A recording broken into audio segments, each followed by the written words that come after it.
You're listening to the Precision Shooting Podcast, discussing all aspects of precision and long-range rifle shooting. This episode is brought to you by Projectile Warehouse. Find your perfect projectile. And now, over to your hosts. Well, hello and welcome to the Precision Shooting Podcast. This is episode 7. My name's Rusty and with me tonight is Sean from STS Targets. How are you, Sean? Good, thanks, Rusty.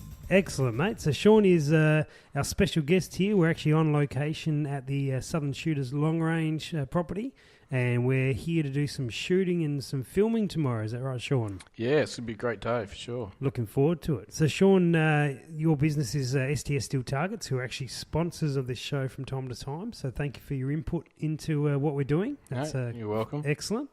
Tell us a little bit about STS Targets. Yeah, sure, Rusty. Well, as the name implies, STS Targets. We manufacture steel shooting targets for centerfire rifle, pistol and rimfire cartridges. Yep. Excellent. So, yeah. Cool. So tell us a bit more about the type of steel you use, because it's not just steel, is it? Yeah, that's right. The steel primarily STS uses is what's called Bislloy 500. It's a quenched and tempered hardened steel, so it's extremely hard and very durable. It's the perfect steel for steel shooting, because obviously when you harden steel, it also becomes brittle, and Bislloy 500 is just the right level of hardness to perform well for shooting. So yeah, right. So if it was any stronger, it'd actually be. Well, not weaker. It would be brittle and it would start cratering and wouldn't last as long. So, okay. Yeah, but obviously any softer, it's not going to take the hits. That's right. Yeah. So what can we hit this with? What your targets? How can we punish them, mate? Well, you can shoot Biz 500 with anything. Right. The only variable is how close you can be. Okay. So it all depends on the velocity of the projectile. And obviously that's going to translate to distance. So if you're shooting a very fast caliber, you need to put the target out a bit further. If you're shooting something slow, you can obviously bring it in a bit closer. Okay. Yeah, right. So even big stuff? Yeah, for sure. Yeah. The magic number I sort of tell people is 2,700 feet per second at impact. Okay. So if you're shooting a fast caliber that's pushing 4,000 feet per second. Like a 250, Like a 250. Yep. You need to say, okay, well, at what point does that projectile drop below 2,700 feet per second? Mm-hmm. Once you work out that's your minimum shooting distance. Okay. So. Oh, that's pretty easy to do. Yeah. Sean, how did you get started with STS Targets? It actually started from paper targets. From paper? Yeah. Right. I got an engineering background and recently, getting back into the shooting game, I just wasn't satisfied with the standard paper targets I was shooting. So I wanted to know what meant what. So you wanted more information, didn't you? That's right. Being an engineer. Yep. So I ended up drawing a target, paper target in minutes of angle. It was. Yep. So it had a quarter minute bullseye and then 1 minute grid. And it worked really well for me because I had an MOA scope and I could use that to zero very quickly because my clicks aligned directly with the lines on the paper target. Yep. And I could easily, through my scope, get an indication of how my groups were rather than having to go down range. Yeah, very useful. Yep. And from that, I think I was on a hunting trip once and one of the blokes had a steel gong with him. Mm-hmm. And I don't know what size it was, about 12 inches, sort of a weird round shape, and we were plinking it, and I was really impressed because we were hammering this target, and I'm thinking this is going to cop a flogging, but sure enough, he put it back, and there was nothing on. I'm like, what is this made of? He said, it's Bislloy, it's hardened steel. I'm like, oh, this is awesome. And I was on the way back from the hunting trip. I looked, I thought, I want to make one of them, but make it in minutes of angle. So it meant something. That's right. So when I'm shooting it at 100 meters, I know how big that target is. If I'm shooting it at 300 meters, I know how big that target is. And so if I can hit that consistently, I'm in the ballpark. I'm where I want to be. So, I'd actually the first one I designed was a diamond shaped target because I like diamonds to align with the crosshairs easily. So that makes sense. You could get your top points and. And if it's hanging vertically, you haven't got cant in your rifle because you got your crosshairs in the right spot. Yep. And I also produced a stencil to put minutes of angle rings on it. So You like your minutes of angle, don't you? yeah, I'm a bit of an MOA fan. Sorry. So yeah, that's how I sort of started off. I made a few. I sold them to some friends, and they really liked them. I ended up selling a few on a shooting forum, and customers wanted more, so it just took off from there. How long have you been running STS for, Sean? 3 years. We've just celebrated the anniversary of, so Fantastic. it's been a busy 3 years. So, Sean, we've covered off the type of steel that you use, but what about your actual targets? What designs and such do you run? Anything really. Do a lot of custom work, but sort of the standard STS products, all sized in minutes of angle. Sure. They're pretty much all sized in 2 minutes of angle, which sort of I've come up with as a comfortable shooting size. Yes. So obviously, I've managed like a 1, 2, 3, 4, and 500 meter target. Each of those is actually 2 minutes of angle at that distance. Yep. So that gives you if you're shooting at 200 meters, the 200 meter target's going to be quite comfortable to shoot. Yes. However, if you wanted to double that out to 400 meters, it becomes a 1 minute target. Yep. And then it gets a bit more challenging. So, so they're all sort of sized sort of that way.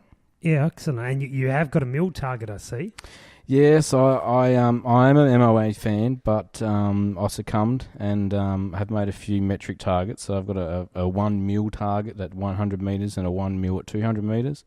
Yep. So that's sort of just helpful for people who want to practice their mil ranging, for example. Okay, yeah, sure. They can do that with their reticle. Absolutely. And you do a number of other targets as a sort of standard line. Well, at least I think you do. Your foxes and your rabbits and stuff. Yeah, Still offering them? Yeah, I'm still offering those. I've but I also manufacture something a bit more interesting. People don't just want to shoot round in squares. Yes. So obviously a couple of different size rabbits, sort of like lifelike shape size rabbits, and a small fox target, which is a good practice target, because if I've you got can, a couple of them, they're real good. if you can shoot a small fox, you can shoot a real fox. Yeah, true. So yeah, and also the metallic silhouettes as well. I manufacture those all the way from 1/5 scale up to the full size for competition metallic silhouette shooting. So is that the rimfire ones, or you do both? All of them, yeah. So 1/5 is the 22 rimfire. Yep. And then you've got 1/2, which is often a pistol caliber. Okay. And full size, which is your full bore rifle.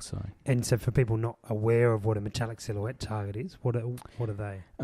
There's animal shapes. There's 4 of them. There's a chicken, which is the smallest, a pig, a turkey, and a ram. So it's an internationally recognised discipline of competition target shooting. Fantastic. And you do full sets of them as well. Have you done them for clubs? Yes, made them for a few clubs. Yeah. Okay. Yeah. Okay. Fantastic. You mentioned in there custom targets. I'm sure you've had some interesting stuff for them. Can you elaborate on what you do with the custom side of things? Yeah, sure. I think I'll probably spend most of my time actually working on the custom stuff. A customer would come to me and say, "Look, Sean, I want to target this shape or this size or whatnot," and I'll say, "Yep, no worries," and go away and do the work on it. I mean, some of the interesting things I've quoted everything from zombies to odd shaped squares and circles or rectangles to as well as animal silhouettes. Full size sambar deer. A full size sambar deer. Full size sambar. Wow, that would be heavy. Yeah, it was. It was a couple 100 kilos. Boar targets as well. So anything you can imagine. You can produce. Yeah, for sure. Yeah, okay. Have you got any sort of interactive targets? I mean, your targets are reactive because they make a noise and they move around. But have you got anything a little bit different within that? We've had one reactor target, which is a spring-loaded popper. It sits on a base and you can shoot it and it flicks down and flicks back up again. Yep. So also there's some couple of the smaller gongs I made are sort of like spinners. Yes. STS also makes a steel target frame, which is something that sort of all clicks together and you can mount spinning targets on it. So when you shoot it, it's actually going to flip over the bar and give a quite good reaction that way. Yeah, absolutely, mate. Anything else? There's also bullseye targets. What are they? Well, a bullseye target it's like a standard circle target, but in the middle of it there's another target behind it and a hole, so that if you're doing precision shooting, you've got a big target to aim for, but you've also got a smaller inner target. So when you hit that bullseye, you get a second reaction to what you would if you hit the outer edge. So. Yeah, so the middle one flips back up. Yeah, sure. Nice. I guess that's good if you're trying to spot your shots as well. So if you're not quite on as tight as you want to be, you get an indication of where your hits are. Yeah, definitely. Yeah, cool. Excellent, mate. That's not a bad idea. Thanks. No worries. Now, have you do some accessories as well?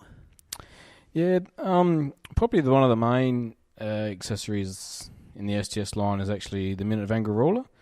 Right, yep. That was something which I invented myself and patented, and is now a standard STS product. Excellent. It came about from when I was doing a load testing or shooting and shooting groups, and you particularly want to know, okay, how big is my group in minutes of angle? Yes. Right. So obviously there's a number of ways to measure your shooting group. You can measure it with a ruler or verniers or a coin if you want to. Yep. But the trend obviously is minutes of annual. Is my group sub MOA? So yeah, sure. So what I did is I took that principle and turned it into sort of like a standard ruler, which outlines MOA dimensions at different ranges. Okay. So if you're shooting at 100 metres, there's a scale for 100 metres. So you can go up to your target at 100 metres, you can measure your group directly in minutes of angle. And that'll give you what, quarters and halves? And it's in 0.25 MOA. So 0.25, yeah. So you can tell if you're quarter, under half, that's under right. a minute, or not doing so well at 4 minutes. Yeah. Well, it depends on the distance, doesn't it? So true. It does multiple distances. Yeah, that's right. So there's the large ruler's got scales for 1 to 500 metres or yards. So one side of the ruler's got metres scale, and the other side's a yard scale. But it's also a handy tool for sighting in. If you've got an MOA scope with quarter inch or quarter MOA turrets, yes, it'll line up with the ruler. So if you're trying to zero, and you're shooting X distance high, you can grab the ruler and measure it and say, okay, I'm shooting 2.25 MOA high. And then you adjust it perfectly in minute. That's right. You can adjust directly on your scope, and you're back on zero. So yeah, very good. And I've seen guys use it to work out their drop in a manual way as well. Yeah, that's another good application. So if you're if you want to work out your dope chart for your long range shooting, you can shoot at 100 metres, and then you can, without making any scope adjustments, shoot at 200 metres, and then measure the MOA drop between your point of aim and your point of impact. Yep. And the same thing with 3, 4, and 5. So you can really easily, just by shooting a few groups and using the MOA ruler, you can develop a really quick dope chart for your rifle. And once again, that data is going to be in MOA, so it's going to be directly related to your scope. That's if you're right. Running an MOA scope, of course. For sure. Yeah, very good, mate. And you've got two versions of them. Yeah, one's is about 30 centimeters long, which is the one that goes up to 500 meters, and I've also developed a small pocket-sized ruler, which is only for 100 and 200 meters or yards, depending on which side. Yes. And that's sort of one designed just for load testing. So it's got a much finer scale. I think it's 0.05 MOA is the actual increment. So oh wow, okay. So if you're doing load testing at 100 or 200, you can get a really good MOA measurement on your group size. Very good. Any other accessories or additions you do to your target line and your MOA ruler? Frames or anything? Obviously we've got target frames which go with the gongs as well. So it's sort of it's been through a few revisions, but we're up to about revision 3 now of a sort of a portable target frame, which you can just sort of push together and put together with a few pins and hang a number of different gongs on. So we tried to keep it as universal as we can. So with the target frames, it's like you buy some hardware, which is all the corner brackets and the target mounts, and then you buy the poles separate. So if you want a different size frame, a large for a 1 kilometre gong, or a small frame for like a 200 metre gong. So it's all chop and change. No, very good. So. And they're obviously interchangeable then. Yeah, yep, for sure. So. And your there's another bracket you do, which is the one that goes on the Star Dropper. Yes. I think that's really cool. Yes, the quick deploy target that hasn't yet been publicised, but I mean, Whoops, sorry. Southern shooters have got a few, and getting really good feedback from those, so they will be on the market shortly. Yeah, well, I think they're an excellent target because they're very quick to. Can I explain what it's like, or do you want to explain? No, what it's like? go your hardest. Yeah,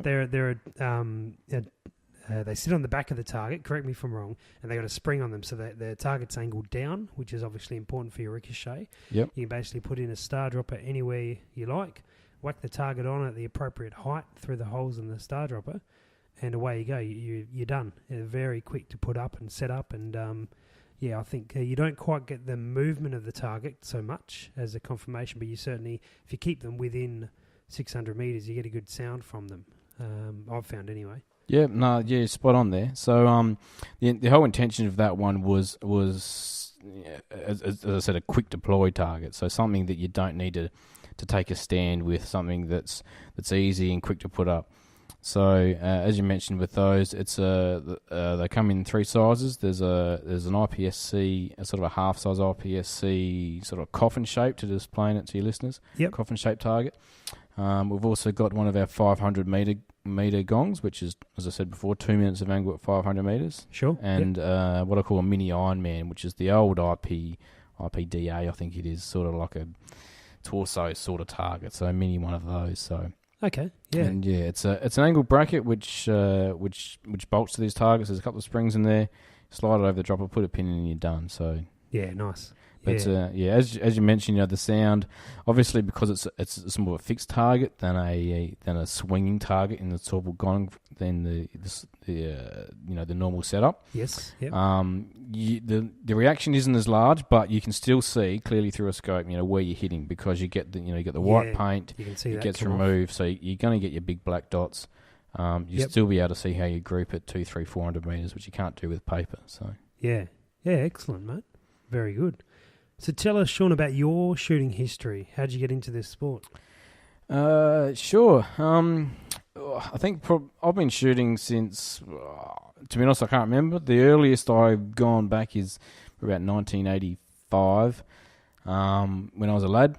My family, I come from a family of shooters, so my grandfather and my 2 uncles and my dad were all shooters, and I've actually still got their firearms in my safe at the moment, so they've been passed on to me. Yep. I grew up in the Riverland, and it was just a pastime just to walk around the acreage and shoot stuff. So, I've been shooting for, I won't tell how old I am, but a long time. And we need to admit to it, mate. No, fair enough. And sort of there was a bit of a lapse when I went to high school and obviously went through uni. And it's probably only been the last 6 years that I've seriously got back into it. And since then, it's before it was fun. Now it's quite serious to me. And I love the technical aspect, and I love the skill involved, and I just love all sorts of shooting. So what type of shooting do you do? What do you? Anything and anything involving a firearm. So I've recently just got my H class. So I'm just getting into pistols, and I'm enjoying that. What type of pistol shooting are you doing? At the moment, I'm just shooting steel challenge. Obviously, it's steel, so I've got to shoot it. Okay. So just something you know. Yeah, stick with what you know. That's right. So I like the speed of pistols, whereas with bolt action rifles, you're limited. But with a pistol and semi-auto, you can just rattle them off. It's great fun. Yep. So pistols are fun. I love long range rifle shooting as well. Mm-hmm. I love hunting, even trap shooting. I'll do anything. So I'll take. Yep. Any option, not picky. Yeah, for sure. Yeah. If you had to choose one, what would you be your favourite out of anything you've tried? No, that's a bit mean. I can't just choose one. This is where you meant to say shooting steel gongs, isn't it? Yeah. Look, tell us what you actually, what you enjoy most, what you look forward to most. What I enjoy most is hunting. Hunting? Yeah. Yep. For me, target shooting is hunting practice.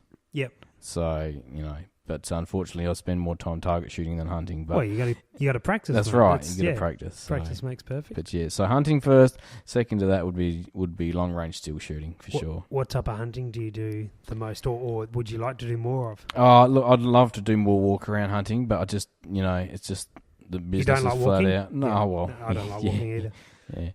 No. So but I mean, of lately it's mainly just been foxes and rabbits. You know? Yeah, so spotlighting sort of. Yes, yeah. Yeah. So is there any types of shooting, Sean, you want to try? Is there anything on the horizon for you? Yeah, look, I've been watching a few YouTube videos of the precision rifle series. Oh, and, righto. And we talk about that fairly regularly, I guess. And that I just look at that and I thought, oh, that's awesome. Yeah, I need to have a absolutely. crack. And a little birdie told me that the Southern Shooters crew are looking at doing something similar. Yep. And they've approached me for sponsorship, and I said, okay, yep, for sure, I'm in it. So. Cool. That's, I think the challenge of, various distances, weird shooting positions, long range, I think that's just awesome. So yeah, and time limits. Don't forget time limits. Yeah, time limits. Yeah, for sure. Absolutely. And so if I got my data right, STS are actually designing a stage for that shoot? Yes, that might be the case. Can you tell us anything about it without giving too much away? Not yet. No? Hopefully, it's all hush-hush. Hopefully, it's going to be a good, fun challenge for people to shoot. So are we gonna see a new target from you for it, or is it? Gonna be, I might come up with something special for that. Something different. We'll have to see what happens. Is that going to be then available to the market? Or? It depends how long it takes me to make it. Yeah, fair enough. Yeah, fair enough. Good. Have you got, has STS got any new developments on the horizon apart from obviously whatever target you're going to design for that? Or is there anything else in the works in the next 12 months? We've got the Shot Expo, Sydney Shot Expo is coming up in June next year. So, that should be pretty good. Looking forward to the road trip for that. So you're suggesting that any of our Sydney listeners should be expecting you? Yeah, definitely. Yep. Plenty of targets? Yes, we'll be trucking plenty over, so... hopefully there's some for everyone. And are you willing to make a commitment that you have a new design for the Sydney show? Look, I won't commit to that. Oh, come on, we're going for an exclusive, Sean.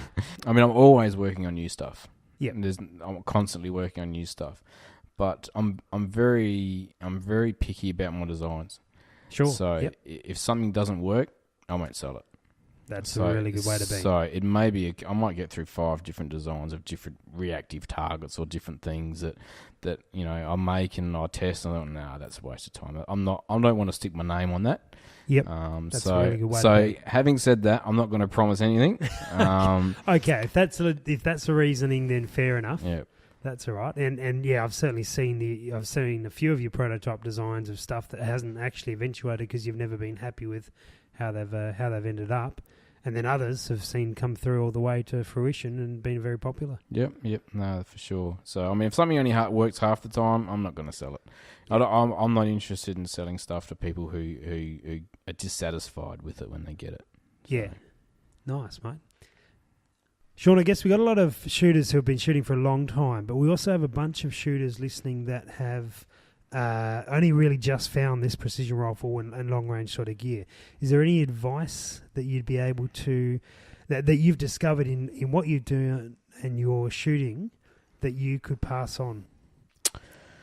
Oh, that's a tricky one. I know. I like to ask you the tough questions, mate. But I know you've shot a lot, and I know you've got a lot of experience with, obviously, targets and making them, but also in shooting them. I know you've put plenty of rounds down range in doing so. I think my advice to a new shooter is buy one gun and practice. Right, as in buy one caliber. Don't buy a 223, a 308, a 300 Win Mag, a 6mm or 260 and try and learn all of them because you're just wasting your time. Yep. My opinion is get one and learn it. Practice. And then once you feel comfortable that you know your dope, you know everything, and then maybe step out to okay, now I'll get a 300 Win Mag and start shooting a bit longer range. Don't sort of. So master your guns as you. That's go. Right. Yeah. Rather try and be a master of one rather than amateur at all of them, which is what I am. Is this talking from my own experience? Is it? Yes. Yeah. Well, that's pretty good, Sean. That's certainly good advice, and yeah, it certainly would agree with you. It's if you can get to know one or get to know the process really well on one gun, I think it then can be applied to a number of guns once you've mastered how to do that process. You get to know your one gun really well. For sure. It's easier, not easy, but it's easier to replicate. I mean, something I'm finding is time is an issue. I've basically got 4 main centerfire rifles, and it's like, okay, now I'm gonna do some load development on all 4. That takes a long time. You know, and it's like if I just had one that I concentrated on and just spend all my time behind and perfected, and then that's done. Put it in the safe, and then step out. So so I've got it. So a 308, and I'm happy with that. I'm confident to shooting all ranges out to 700 meters, and now I want to shoot further. Yes. So then once you've done that, then you get your 300 Win Mag or your 338 if you want to go that way and start playing long stuff. So cool. I mean, tell us about your collection. What have you got in this precision type style of rifle? Look, not a lot. Probably. I'm building up a 300 Win Mag for the Southern Shooters Field. Yep. Competition thing? Yep, that's the one. Whatever it's called. The name eludes me in a moment. So that was done by Nick at Addition Custom Engineering. He's trued that's a Remington 700, which he's trued up for me and whatnot, and obviously he's got a big break on there to deafen everyone shooting next to me, and that's very kind of you there, Sean. Yes, and it's sitting in a HS3 stock, which I'm really happy with. That's the MDT. The MDT HS3, yeah. You happy with that? It's gone well. Yeah, I mean, look, it's quite a heavy stock. Yeah, okay. But if you're shooting prone with the 300 Win Mag, I think a heavy stock's good. That's a good thing, yeah, absolutely. And with the brake on it as well, it's not that bad. It's quite manageable in terms of recoil. You put a different trigger on that, didn't you? Yeah, How's that gone? It's okay. I went with a Trigger Tech trigger. Mm-hmm. It feels quite good. It's quite crisp, but I don't like it in the fact that you can get it to slam fire if you're really rough with the bolt. Yeah, right. So it's not ideal. No, so I'd probably like that change that out to a Timney at some point. So. Yep. All in good time, I guess. Yeah. And you've got a brake on it. Is anything particular? No, just a one that Nick put on there for you. Yeah, it was a brake that Nick made up for me and put that on, so that works really well. Okay. Good. So yeah, no, I'm really happy with it. Has a good effect on the recoil on the 300 Win Mag because they can be quite punishing. Yeah, it is. It's definitely brought it down to at least a 308, if not a bit under. I mean, big heavy stock, and it's a heavy varmint barrel. It's about 25 inches. Yeah, okay. So the whole setup's quite heavy. Yep. But no, it's really manageable to shoot. So. And what glass you got on top of that? Got a Night Force NXS 5-22. So obviously in MOA. Of course. Yeah, with the MOAR reticle. Yeah. Yeah. Okay. Yeah. Very good, mate. Nice. And so that's one you'll be working on the most recently. Yeah, that's sort of my long range setup. Yep. My other ones are just factory rifles. I've got a couple of tickers. And a Hauer as well. That was the first sort of centerfire I bought, was a Hauer when I was on a budget. Yeah, they get pretty well though. Yeah, it's a little 223. It's quite good. Yeah. So good little fun plinker. But my sort of main hunting rifle or spotlighting rifle is my Tikka 22-250. So yeah. I just love that rifle. It's so accurate. I've also put a brake on it as well. Some people might smirk and saying, "Why do you put a brake on a 22-250?" You can see your shots, I guess. It's exactly right. You know, if you're spotlighting, you pull the trigger, you don't get any jump at all. So I can watch your hit. You can see it. You can watch the fox fall over through the scope. Yeah, cool. And if you miss, which does happen, you can do a quick follow up and still be on target. So yeah, okay. It's loud for sure. I bet. But for that reason, it's awesome. Yeah, nice, mate. Very good. What do you got sitting on glass-wise on top of that? That's another Night Force as well. Okay, no worries. So yeah, that's a 3.5 to 15 by 56 NXS. So in MOAR reticle. Of course, seems to be a theme. Yeah. Do you own anything, Mill? No, look, I do. Oh, you do? Yeah, I do. Okay. I've jumped to the dark side and got a. What do you mean the dark side? I've got a. Oh, is this an episode 7 reference? Yeah, because we're in episode 7. All right. Yes. I thought someone was going to drop one of them. Yeah, good on you. No, I've got a Bushnell on my 308, which is in mil. Mil reticle. So first focal plane. That's quite good actually. I'm quite liking that. Nice, mate. So, yeah, very good, mate. It's always interesting to hear what people are running and what what equipment they got working for them. It's very good, mate. And yeah, you happy with those? Yeah, very happy with all my setups. So, do you have anything on the horizon? What you would get? No, I know you just gave advice to work really with the guns you've got. So let's take that as a granted. But if you were to buy something different, I think I'm satisfied for rifles for now. Yep. The 300 is still sort of not complete, and I still got a lot of load development to do. I really want to see how tight I can get that with some good high BC burgers. Sure. Yep. if that doesn't work, I'll probably look at rebarreling that to a match barrel. At the moment, it's just running a standard Remy varmint barrel. Yes. So that's probably where I'd put any money and a new trigger in the future. But as I mentioned earlier, I'm just getting into pistols. So so you're throwing all your money into that. so money's certainly going to go down that drain shortly. Yeah, that'd be worth the 15 metres you shoot. Yeah. On steel. On steel, of course. Yeah. Well, you wouldn't shoot anything else, would you? No. STS starting from paper. Perfect. Yeah. Good, mate. Excellent, Sean. Well, thanks heaps for coming in tonight. Well, now we're down here about to ready to shoot tomorrow, but thanks for taking the time to actually talk to us about your targets and about your shooting and all that sort of gear. Yeah, you're welcome. It's been good fun. Very good. Sure. Well, thanks, guys, for listening, and hopefully we'll put all the details of how to get in contact with STS into the show notes. And thanks for listening, and we'll catch you in the next episode. Cheers. Thanks for listening to the Precision Shooting Podcast. To continue the discussion, check out our Facebook page. And for more information, head to our website, www.precisionshootingpodcast.com.au. This episode was brought to you by Projectile Warehouse. Find your perfect projectile.